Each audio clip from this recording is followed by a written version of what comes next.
Hi, guys. Welcome to the Perform Happy podcast. I'm here hanging out with my guest, and we already cannot stop chatting. So it's going to be a great episode. I'm so excited to have brought on someone for you who has the experience of the kid who had a mental block, the owner's daughter, which I've talked to many, many of those over the years who also have mental blocks, and this really amazing innovator in the sport of gymnastics. So, Coach Morgan Mannix, welcome to the show. Thank you. Thank you so much for having me. So I think you're most well known probably for your incredible drills. Like this Instagram presence that you have. I look at your Instagram, I'm like, wow, your kids are so good. But more than that, I think your kids are so well trained. So has that always been your method of coaching, like super technical? Or can you tell us a little bit about, the technical side? Because obviously it's strong just from looking at your content. Sure. Well, thanks so much. That means a lot to hear. I would say my coaching approach has always been fun. That was usually what I started with. I started coaching perhaps a little bit too young when I was, 13, 14, maybe a little younger. I would start helping out with classes. So I always like to have fun, and I feel like a kid when I coach, which is the best feeling ever. But I would say the technical, sort of my love for the technical part developed over the last few years. I graduated college and I tried a brief stint in the corporate world, and then I just missed being in the gym. And so when I made the switch back after sort of going to college, learning a lot, and then sort of figured out who I wanted to be, then I really got into the technical part of it and just breaking down the each individual skill or drill into the most minute details that I possibly could. So I'd say it's been maybe a 5 or 6 year journey, but it's been one where I feel like I've grown so much more than I did when I was coaching previously. So it's Yeah. been, Well, it's been awesome. that's so great. And I look at the way you coach, at least my little brief window in through social media, like you are not a lazy coach. You are the one who's willing to get the three cheeses, the Pac-Man, the airboard, the two pool noodles. Like you are not a lazy coach. Are you the girls always got all the mats? And everyone's like, oh, Morgan's got the mats. Oh, for sure. Yeah. And my students are excellent mat movers. All of them, even the 5 year olds. Yeah, they have to be, right? Because you're like, okay, you two cheeses, you the Pac-Man, and then Oh yeah. but then Every it's every fun too. And they it have is. this like bright, colorful whole situation. And the kids are like, what the heck are we doing today, Coach Morgan? Yep. But Been very lucky to have lots of mats to experiment with and maybe use too many of. yeah, well, and I know some coaches are like mat averse. And I think, gosh, there's so many amazing innovations in the sport of gymnastics specifically that why wouldn't you use them if you could get the any little body to create the exact shape you're trying to get them to make Oh, without so many brain calories burned? Like it just makes sense. So it seems like fairly efficient. Now, would you give us kind of like your general theory on if you let's say you have like a preteen age kiddos and you're doing like are you always like technical first or big picture first? I'd just love to get into your mind as a coach a little bit. yeah, sure. So I one thing I always do is come to each class with sort of one really specific thing that I want to focus on that day. And that might, be a competitive team practice or a 45-minute preschool class, but I always just choose one. I am somebody who, if I gave myself 5 things to focus on, I would just be running around like a crazy person and it would not be a good class. But I really like focusing on one thing. And then no matter which events were scheduled for that day, working on that one thing. So, Mhm. with a recreational class, if it was the handstand and we have vault and bars that day, we are talking about handstands while we're stretching. We're doing handstands right after we stretch. We're breaking handstands down into, you've got 3 different sections of your body, the upper body, the core, and then your lower body. And then we'll just address little, like the tiniest details that we could possibly address. We do that during stretching and the beginning of the class. And then, when we go to that event, every station has some sort of little handstand focus on it. And I think setting the tone for the class and letting them know, hey, we're focusing on handstands today. We might be doing running drills on vault, but that will lead into you running and jumping into a handstand. And I found that even with the younger ones, the 5-year-old, 6-year-old pre-team levels, that will stick with them if you just keep it simple and you say, we have one focus today. Yes, we're doing other events and we'll be doing other skills, but we're going to really keep the handstand in mind today. That's something that has been really, really effective. Well, and I imagine for focus, I mean, it's hard for little kids to focus, period. But if you give them that single point and you're like, this is where I want you to keep coming back to, it's great training for focus. It's great at keeping kids on task. So I'm guessing that your kids probably aren't messing around, because they've got something to do. They know what their focus is, and they're really learning in a unique way. That's so cool. They're really, really passionate about it. And that's my absolute favorite part of coaching. It's just, when you give them one goal and it's just to improve the handstand, that can apply to anyone, no matter where they are. Um, and I would say, I'm sure we'll maybe talk about this a little bit more later, but that's where my personal coaching style really comes into, because if you start from where they are and you're just looking for a little bit of progress, you can always find it. And that's such a huge thing that impacts confidence, and whether the gymnasts want to continue gymnastics is just feeling successful. So that's it. That's definitely my mantra, is just make them feel successful. Okay, so before we hit record, Morgan was saying that if there was one thing she could have, it'd be like a method to overcome mental blocks. And literally, what you just said is essentially the method. It's start where you are and get a little better. Like in the very simplest form, that's it. And so, of course, that's why you're the one who all of your kids come to, because you get it, that it's not about where you should be, where you could be, where your teammates are, what your body can physically do. It's about what can you do right now and how can you get a little bit better? So I can tell you, you're already probably nailing it. Oh, that's great to hear. Yeah.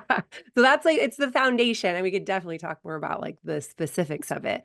But can you tell us about your experience as a gymnast? It's unique being the owner's daughter, I'm sure, but I'd love to hear your story, your gymnastics story a bit. Yeah, sure. So my mom was a coach at another gym in Indianapolis, and she was a really popular coach herself. So she had this long wait list of students, and she decided to open her own gym when I was 4 years old. So that was like the best time in my life. I got to spend all of my time at the gym. So once I started school, I would take the bus home. I would take the bus from school to the gym, and I would be there for the entire night, and then leave when the gym closed. And then eventually I started doing the competitive team there. So I was in the gym absolutely all the time. Back when I did gymnastics, most girls didn't compete until level 4, so I didn't have any competitive really experience until level 4, when I started competing. And tumbling wise, I was working on like layouts and starting to twist. So I definitely had higher skills than I was competing, but I very quickly, once I started competing, got a mental block for my back handspring. So I would say, in hindsight, that sort of defined my gymnastics experience. If I had a different mindset than I do, I could say that it was a failure.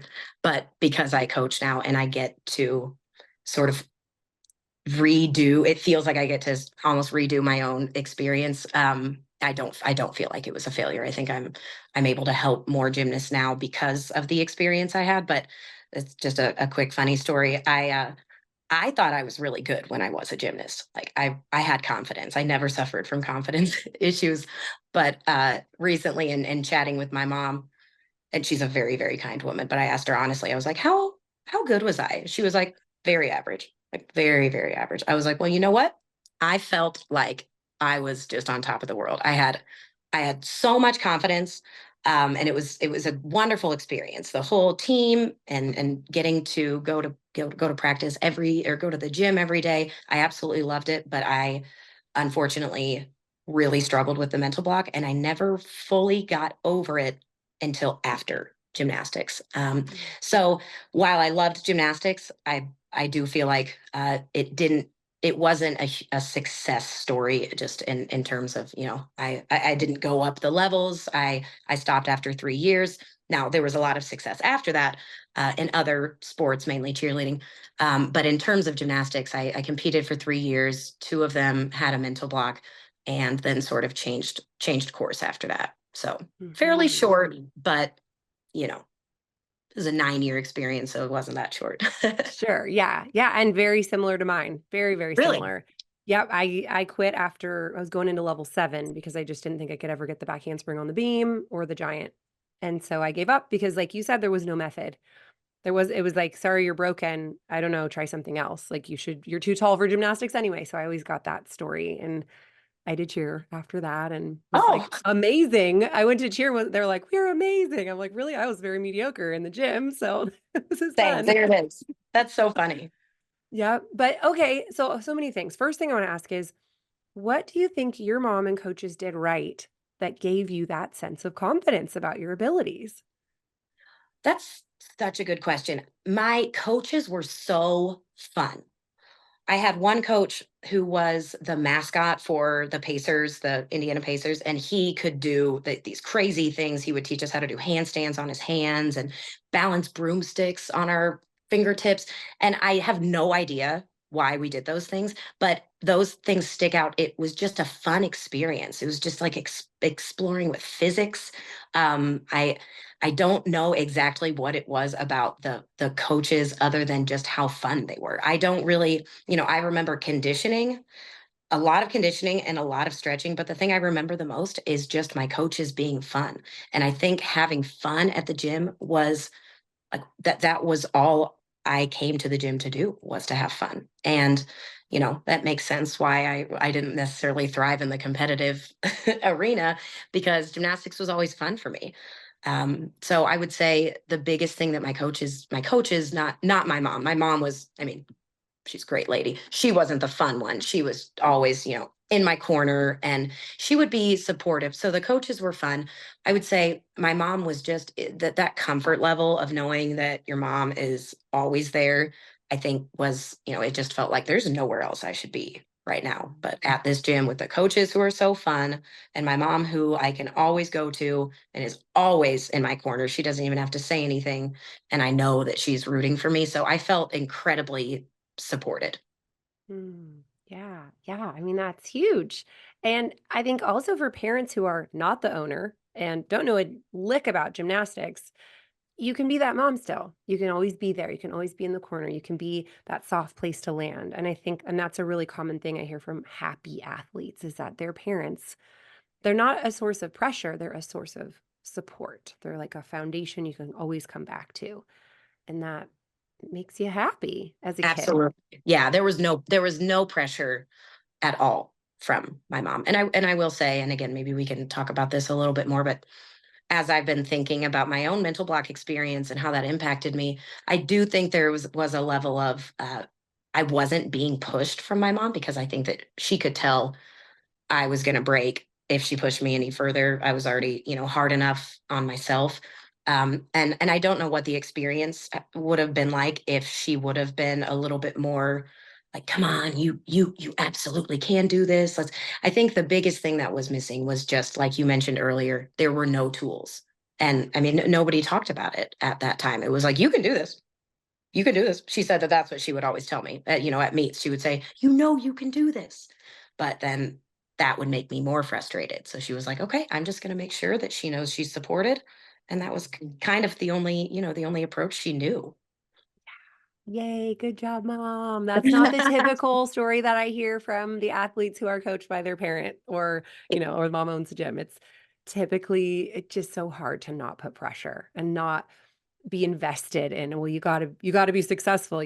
I love that she's like, I have a mediocre gymnast for a kid and I love her so much and it's really fun and I cheer her on no matter what. She wasn't like, Exactly. you have to represent, Dana Mannix proudly. Or she's like, I love you. Have fun. Go get That's him, yeah. kiddo. Oh, yeah, that's a perfect description. And also, as a coach now, I can think it would be, as an owner, a competitive coach and owner coaching your own daughter, you'd want to make sure it didn't look like you were spending all of the time correcting your own daughter or focusing on that too much. So I think that she really focused on the other girls in the group, which I kind of liked. That kind of took the pressure off of me. Yeah, it works sometimes. Yeah. Yeah. Okay. So then you went to cheer and you got through the mental block. How'd you do it? So great question. What I remember is that once I wasn't competing, I was like, okay, let's go tumble. Let's go tumble. So I think that once I knew I was going to be done with gymnastics, it just came back. I don't recall one day where I broke through it. It wasn't like one of those things where everybody's watching to see if you're going to do the roundup back handspring. And one day I did it and everyone cheered. It was like this change of attitude in my life about what I was focusing on. And once gymnastics was just for fun again, I was like, it came back. And then tumbling was my favorite thing. It still is. I'm 35 and it's getting more and more dangerous as time goes on, but I still love tumbling.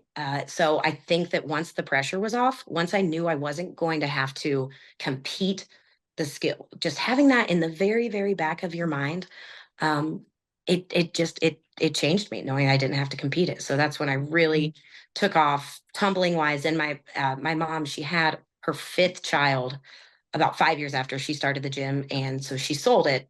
She ended up reopening it a few years later, but she sold the gym, and that's when I moved into cheerleading. So it was just like pressure's off. You don't have to compete. Now, once I went to cheerleading, I loved it. The team environment, not having it be an individual sport was my jam, if you will. I loved the team environment, knowing that I wasn't going to be out there on the floor by myself.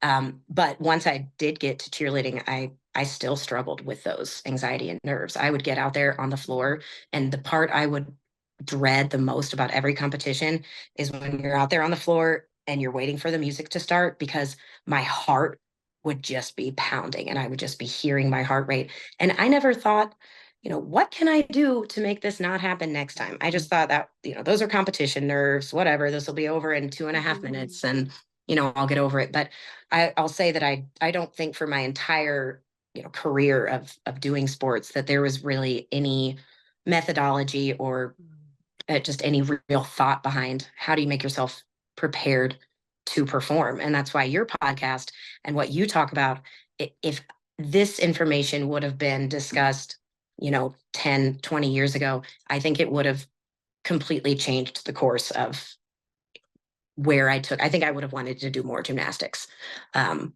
But everything happens for a reason, and I think it's so cool that we're able to even just put guidelines around, or just a mechanism around, here's the framework. You get a mental block and then you can do this or that, or you might be feeling this way or that way, and just having approaches and having it be a thing that it wasn't just like in my own mind.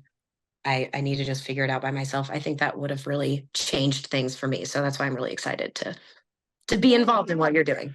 I mean, same. You're telling my story. That was it. Like, that was the reason I am doing all of this, is so that little 14-year-old Rebecca doesn't have to quit, basically. And I talk to that girl every single day on the Zoom, and I'm like, yeah, and there you are, keeping the joy in these kids' lives and keeping them moving through the fear. We're the wounded healers in the world, making Oh, I love making that things phrase. better. Wounded healer. Yeah, and it's so great that that you have taken this path in your journey. So, okay, so mental blocks. Gosh, we could keep going, but I really want to chat about your rec team. So there's this big, I think, misconception that you can either have fun or be excellent at gymnastics. And there are some coaches out there who are proving that wrong. Like the men's national team coach for Great Britain, for example, Baz. He teaches elites like he teaches preschoolers, like full of energy, full of creativity. Like, you'd love him. He's so fun. He has a preschooler and he's just like the full of energy, fun, teaching at the absolute highest level. So I see the kids that you coach and they have phenomenal technique. They have strong skills. They are doing really good gymnastics. And you give them so many options of what they get to do with that. Would you give a kind of a rundown of if a kid walks into your gym and loves gymnastics, what are all of the options for them in sort of higher level gymnastics? Yeah, sure. So once they, with preschool, if they come in between the ages of 3 and 5, and they seem to be really talented, and when I say talented, for me, I mean strong.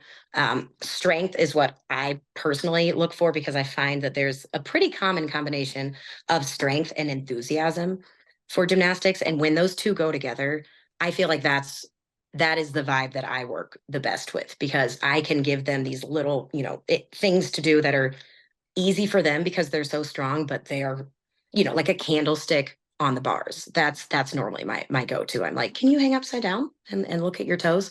And when they can do that, I don't act impressed. I am genuinely impressed. And so that is, if they come in and they're young and they can do the candlestick on the bars, I'm like, all right, where is your mom sitting? And then I'll, go and be like, well, she's very strong and she seems to love it. And when I told her that that was a beautiful candlestick, her eyes lit up and she likes doing the hard stuff. Like we basically just did 20 minutes of conditioning in this evaluation and she loved every second of it. So once they're 5 years old, then they can join our pre-team program. We've got some classes that lead up to the pre-team, but the pre-team is pretty unique. So the pre-team is for 5 to 7 year olds. And that can go into our recreational program or into our competitive program. And what I've found is that, gymnastics is a really expensive sport. And there are so many kids that have the talent and the desire to do, that they want to come to the gym 5 days a week, but that's just not something their family can afford for, very understandable reasons. So that's when, if we have a child like that in the preteen program, then we suggest the rec team. So it's 1 day a week and a 2 hour practice. And currently we have levels 1 through 5. We also have a tramp and tumble recreational team as well, but it's 1 day a week. And then they do 4 in-house meets a year. So they just come to the gym every 3 months or so and they compete against each other. And that's their gymnastics experience. I mean, it really is the same experience as the competitive team. It's just a smaller commitment level. I mean, we have a pretty large competitive team and we find that they often end up just competing against each other at the meets. And so, the recreational team is sort of the same. And we have almost 200 girls in it now. So there's a fair amount of competition and we'll give them, certificates with ribbons that show their scores after each meet. And a lot of the girls will put those up on their walls and they'll try to, make sure that they get better meet by meet. But it's different than the traditional competitive team program because we don't have a meet season, if you will. So it's challenging because, you have to go through these like 3 month cycles where you work on skills for a little bit of time and then you get ready for the meet for, the last month or so. So it's definitely a challenge coaching wise. But it's my favorite part of what I do.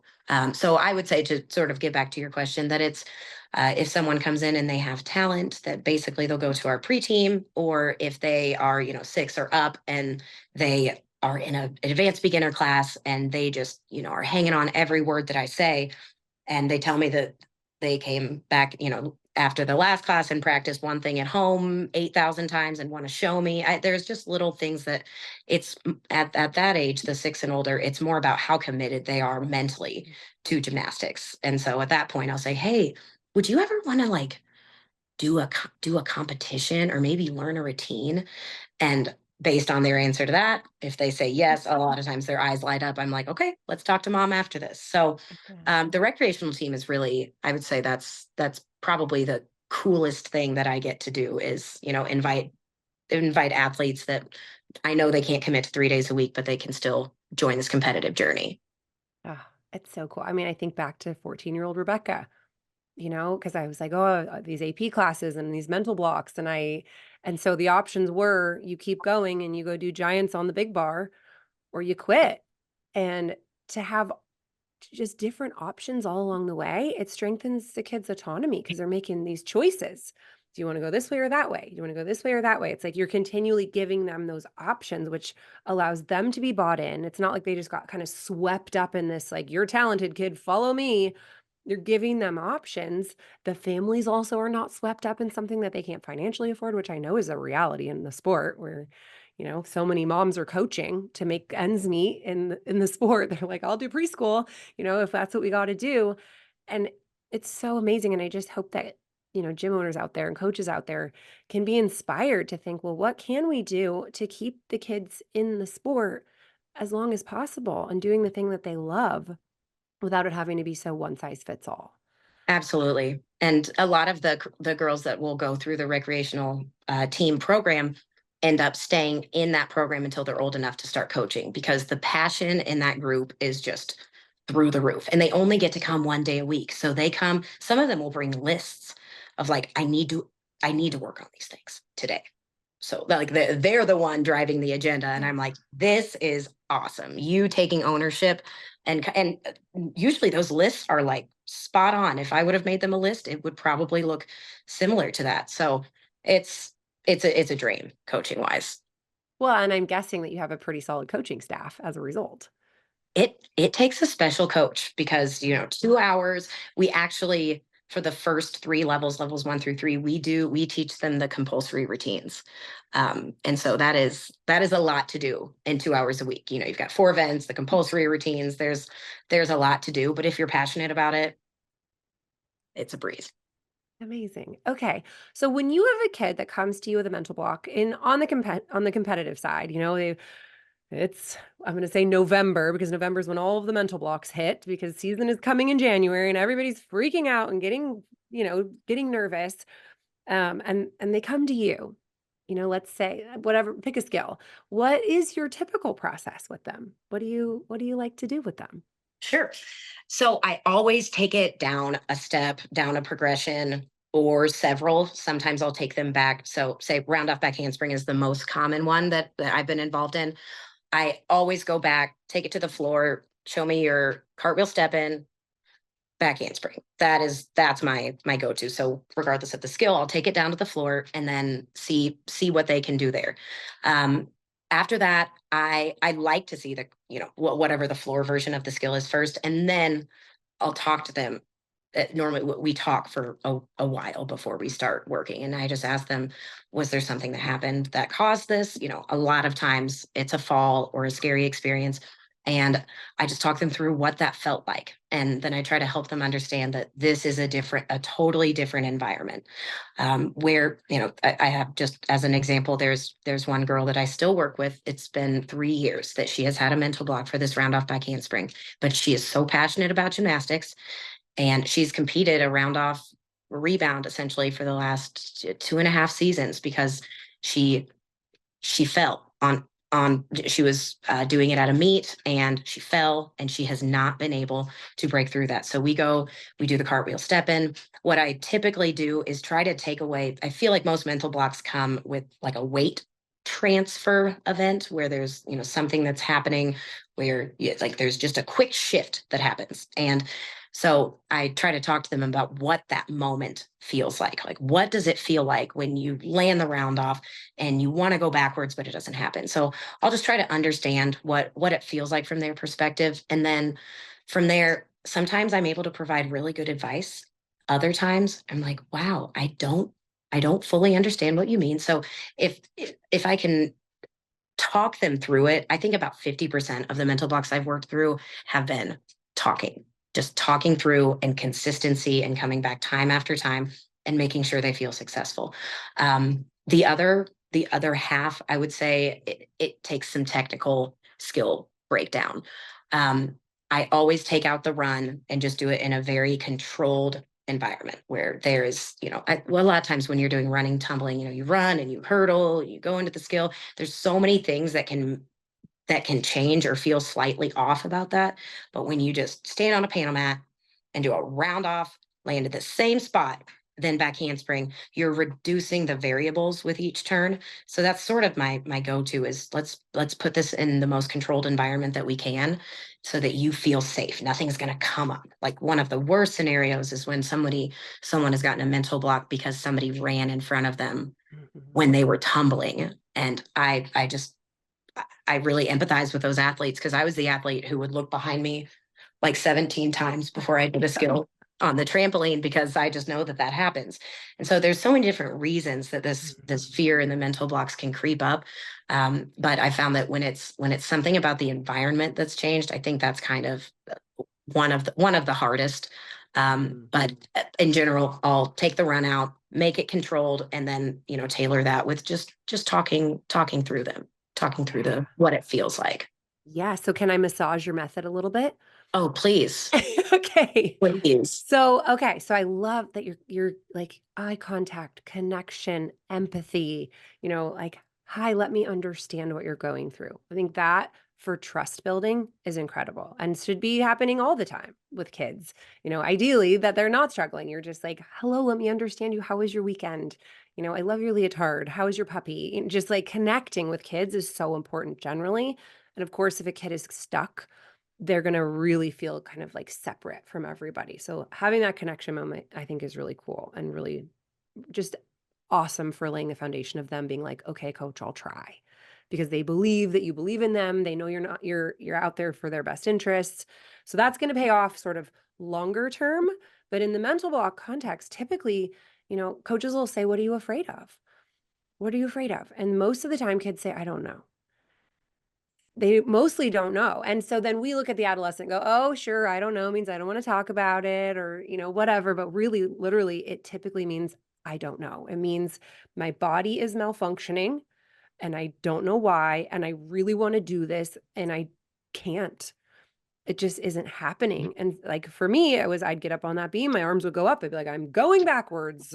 Let's do it. I believe in myself, whatever. I was like pep talk or like do it or else, Rebecca, or any version of that. And then regardless, I'd freeze and I didn't know why. And so in those moments, like you nailed it, they need a win. They need to feel successful. So instead of asking, why are you afraid? Which can be super helpful of like, oh, somebody ran behind me or I fell on my head. Yeah, okay. Totally reasonable that you would be scared. Yay, your brain is working properly. It's protecting you from scary things. Hooray, A+ brain. Good job. But brain's being too protective. So we have to ease in to, your discomfort zone. So, okay, we basically, I don't start with, how are you feeling? Because the feelings are not rational. The feelings are like this whole fear is not rational. So we would go, okay, what can you do? So if they're freezing on the round off back handspring, often the answer is I don't know. Again, if they lack self-awareness or they're really flaring up in the anxiety. So that's when you can be like, what if we try this? Does that feel doable? I actually have a number scale that I like to use. That's on a scale of 1 to 10 for confidence. If 10 is high and 1 is low, how confident are you that you could go do round off back handspring right now? And then they'll say, whatever, 5. And so I'm like, yeah, your brain doesn't like a 50-50 chance that something's going to go wrong. So of course you're going to freeze up. Even a 60-40, like a 40% chance that someone's going to run behind you or you're going to land on your head, not good. Your brain's going to freeze you. So we want to find that 7 zone where there's a 7 out of 10 confidence and they're out of their comfort zone, but they're consistently successful. And so ideally, you're empowering the kids to find that progression for themselves. Like, what can you do? And then they go, I think I'm afraid of my power. So if we could slow it down a little, maybe I could pause in between or do the cartwheel back handspring. I think I could do that, and so I'm always trying to empower kids.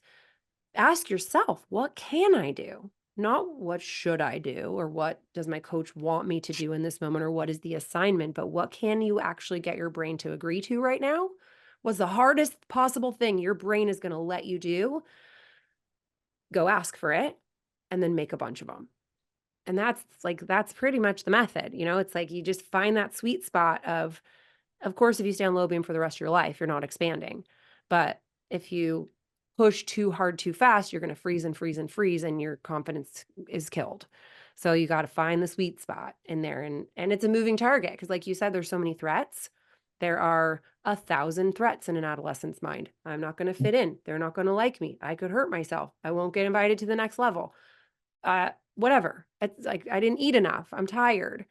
So instead of focusing on, well, what is the problem or what's causing it? I just go, well, what can you do? Let's find the solution. Let's find the solution to it because the solution is always the same. It's get a win, feel successful. So I'm sure you are already probably doing that without realizing it, I'm guessing. I think so, but I think one thing you said definitely just was sort of maybe a little bit of an aha moment is focusing on the problem, not the solution. That could be just left over from my own experience where I was just like, what was the problem? And not being solution oriented. And that being solution oriented is such a great way to be in life and, all different facets. But I absolutely love that. And I have a counter question, if that's Yes, okay. yes. Um, so in the case that, you ask a gymnast, what would it take or how could you be successful? Let's, try to define what you can do. Where would you go if a gymnast is already shut down? Like the answer is, I don't know. Yeah. I don't know. That's one that I do get, and I don't know. When they say I don't know, I'm like, well, now I don't know. You don't think you could do anything? Yeah. I think you can do everything. You know, Let's there's a meet in the snap. middle. Yeah, Yeah. totally. Do you Yeah. have Well, it any sounds advice? like you're doing a great job of getting creative. And so, the ultimate issue that causes a mental block is not the skill itself, it's the mindset beneath it. It's a growth versus a fixed mindset. So if you have a growth mindset, you go, I am not too tall or too old or too scared. I can do anything with little bitty baby steps and lots of effort over time. Anything.